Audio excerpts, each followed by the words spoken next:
तमिळनाडूच्या मुख्यमंत्री जयललिता यांचं निधन. राष्ट्रपती, उपराष्ट्रपती आणि पंतप्रधानांसह मान्यवरांकडून शोक व्यक्त. जयललिता यांचं पार्थिव राजाजी सभागृहात अंत्यदर्शनासाठी ठेवण्यात आलंय.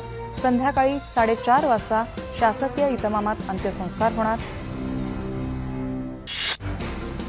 पंतप्रधान नरेंद्र मोदी यांनी चेन्नईत जयललिता यांच्या पार्थिवाचं अंत्यदर्शन घेतलं. केंद्र सरकारनं जाहीर केला 1 दिवसाचा राष्ट्रीय दुखवटा.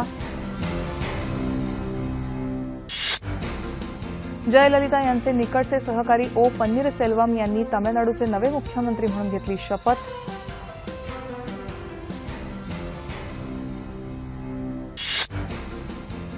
संसदेच्या दोन्ही सभागृहात जयललिता यांना श्रद्धांजली. कामकाज दिवसभरासाठी स्थगित.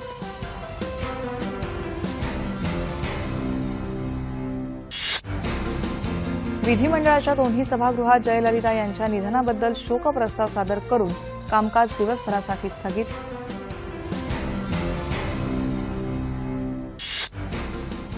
भारतरत्न डॉ. बाबासाहेब आंबेडकर यांच्या 60व्या महापरिनिर्वाण दिनी आज अभिवादन करण्यासाठी चैत्यभूमीवर जनसागर. मुख्यमंत्री देवेंद्र फडणवीस, शिक्षणमंत्री विनोद तावडे यांच्यासह अनेक मान्यवरांनी डॉ. बाबासाहेब आंबेडकर यांना चैत्यभूमीवर आदरांजली वाहिली. मराठा समाजाला आरक्षण देण्यासंदर्भात घेतलेल्या निर्णयाची व्यवहार्यता पटवण्यासाठी राज्य सरकारतर्फे उच्च न्यायालयात 2,500 पानांचं प्रतिज्ञापत्र सादर.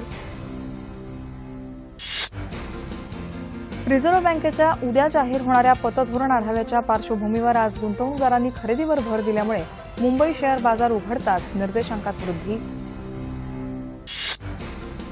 नागपूर महानगरपालिकेच्या वातानुकूलित इथेनॉल संचालित ग्रीन बस सेवेचं मुख्यमंत्री देवेंद्र फडणवीस यांच्या हस्ते लोकार्पण.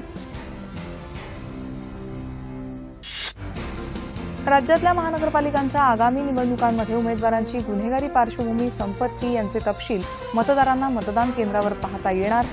निवडणूक आयुक्त जयेश सहारिया यांची माहिती. रोकडरहित व्यवहारांच्या दिशेनं पुढचं पाऊल टाकण्यासाठी सर्व केंद्रीय विभागांच्या कर्मचाऱ्यांनी डेबिट कार्ड वापरण्याचे केंद्र सरकारचे निर्देश. राज्यातल्या वैद्यकीय क्षेत्रातल्या घडामोडी वेब पोर्टलच्या माध्यमातून मांडणाऱ्या माय मेडिकल मंत्रा या वेब पोर्टलचं मुख्यमंत्र्यांच्या हस्ते नागपूरमध्ये उद्घाटन. आयएनएस बेतवा या मुंबईच्या नौदल गोदीतल्या युद्धनौकेच्या दुर्घटनेत 2 नौसैनिक ठार, 15 जखमी. चौकशीचे आदेश.